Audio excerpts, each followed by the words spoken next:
First, an update. One of our viewers has donated a professional microphone and software to our project, and these items will arrive in a couple of days or so. Because of this, the sound quality of these videos should increase, so please bear with us. We would assume that most people who are drawn to these videos know what the Singularity is, so we are not going to get into explaining that here in any great detail. If you haven't heard about it, and if you don't know much about it, there is a lot of information out there on the subject. I also wrote a book on this subject that can be downloaded for free on my website, wespenre.com. The other day I watched a video in which Joe Rogan interviewed Elon Musk, and it seems like a few people who visit our channel watched it too. Ariel and I think it's appropriate to bring up Elon Musk's agenda here for clarification, in case you haven't seen through it yet. As we already know, AI and the Singularity are well in progress of being played out right now. People all over the world are rapidly and ignorantly drawn into it. As Elon Musk said in the interview, we already are cyborgs. By this, he meant that we are already merging with technology, totally dependent upon smartphones, computers, and the internet. We are more and more drawn into this artificial new construct, and we live less and less in our biological world. Before we continue, let us define what the Singularity will entail. I explained in my book that the human body will be made more or less immortal by replacing our biological body parts with technology. For example, when an organ in our body is malfunctioning, we can replace it with an organ that runs on nanobots. This will be a great hook for many people, because the fear of death is probably the most basic implant in our bodies and our minds, just like James Mahu of the Wingmakers proposes. That's the bodily aspect of the Singularity. The message is that we never again need to die. The mind-spiritual aspect of it is the internet. As it is now, the internet is something external from us. We need to use computers or smartphones, etc. to get access to it. In the Singularity era, the internet becomes the inner net. There will no longer be any need for computers and smartphones. All that will become internal. The so-called supercomputer, which will include all our common thoughts, knowledge, information, creation and so on, will be inside of us. With assistance from AI, we will be able to connect with anybody at any time, all around the world, in the speed of thought, via a cloud, which is the internet. No more typing, no more booting computers, and no more slow connections. Our current internet will of course be refined, so that the transmissions will be seamless.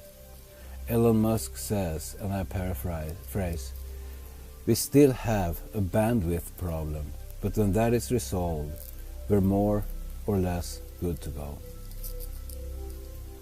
AI already have their own cloud, through which they can communicate instantly.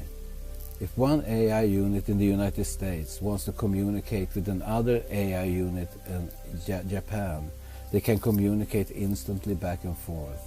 And the scary part is that, according to the Singularists, we humans no longer have access to this AI cloud, meaning that we don't know what AI is communicating between each other. So, in the nearby future, we will have the internet inside our heads, and no equipment is necessary. We can also, with this new artificial mind, control our home equipment, our cars, airplanes, and what have you.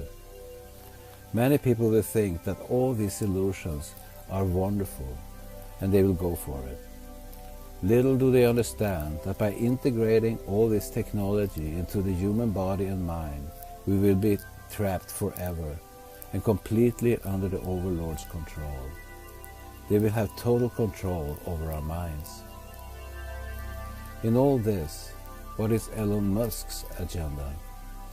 First, we must realize that the global elite has a nearly complete understanding of how the human mind works, and they know exactly how to control it, manipulate it, and get what they want. What they basically want right now is our consent, and this is where Elon Musk comes into the picture.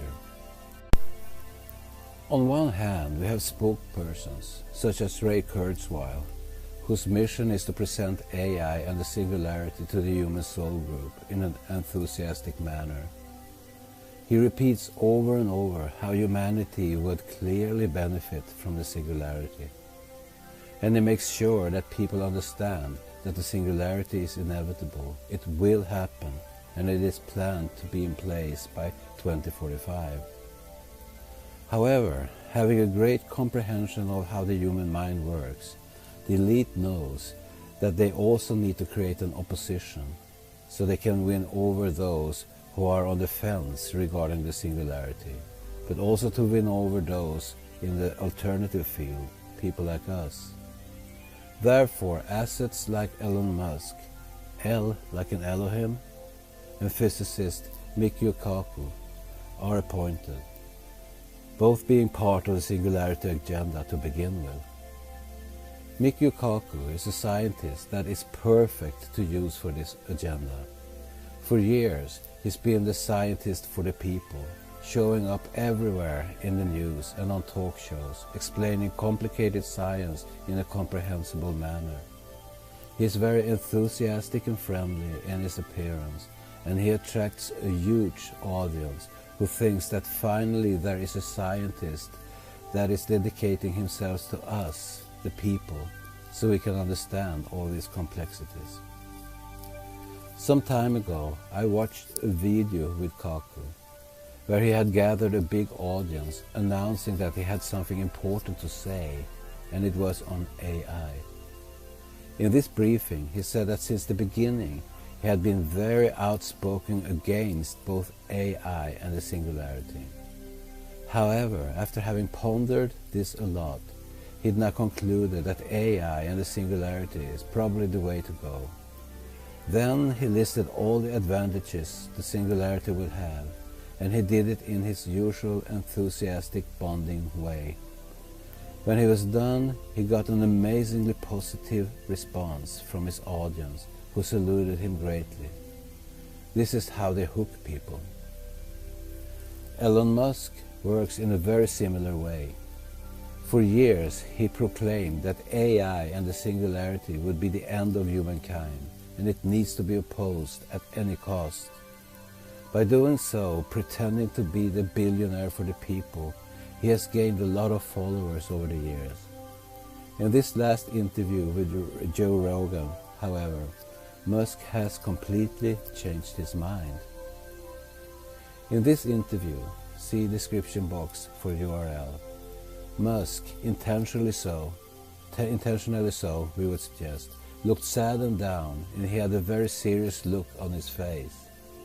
He said that he tried to warn people against AI all this time, but never gotten the response he'd hoped for. He had talked to politicians and other people at the higher echelons of society, but he'd been completely ignored. Hence, Musk's conclusion is that AI and the singularity can't be stopped, so instead of uselessly fighting against it, we should all join it instead. If you can't fight it, join it, as he put it. However, to get as many people on his side as possible, he also announced that he and his team are developing their own version of the singularity that in his mind would be better than the mainstream version. He said that probably in a couple of months from now, his team will be able to release some groundbreaking information about where they are in the process right now. I hope you can see how this works. Be very aware of people who are allowed airtime on CNN and CBS News, mainstream talk shows, etc., speaking up against what the elite wants to accomplish. No one who is not part of the agenda will get airtime on the mainstream news channels. although it might seem like that those who propagate against the harmful agendas are on our side. Just watch and see. Over time we will notice that they were opposing it in order to win over people on their side, only to later change their minds and sway people over to the original agenda. This technique has always been very successful, and the majority of the population will fall for it. And when the singularity has been fully implemented in society, those who refuse to be part of it will be allowed to have that choice, but their lives will be very inconvenient. They will have no access to the smart cities that are completely built to fit the singularity. You can't function in these cities without your internet. In the beginning, many opponents to the singularity will live in rural areas or off the grid, but in the long run, most of them will get tired of the inconvenience to always having to work on bypassing all the new laws that will come into effect, making it very difficult not to be part of the scheme. This is when people will remember trigger phrases like, if you can't fight them, join them. They will give up and join. There is no coincidence that Musk uses this phrase over and over. It sticks in the subconscious mind and will surface when times get rough. There is also a reason why critical thinking is not taught in school anymore. It's this critical thinking we need to use now, more than ever before, or we will be fooled into joining the singularity in one way or another.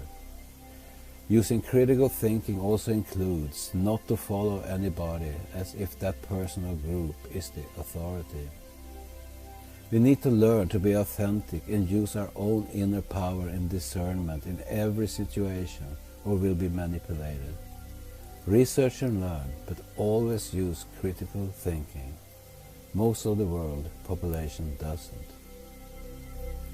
Don't forget to look in the description box below for references and links for further reading. There you can also read more about Elon Musk's project.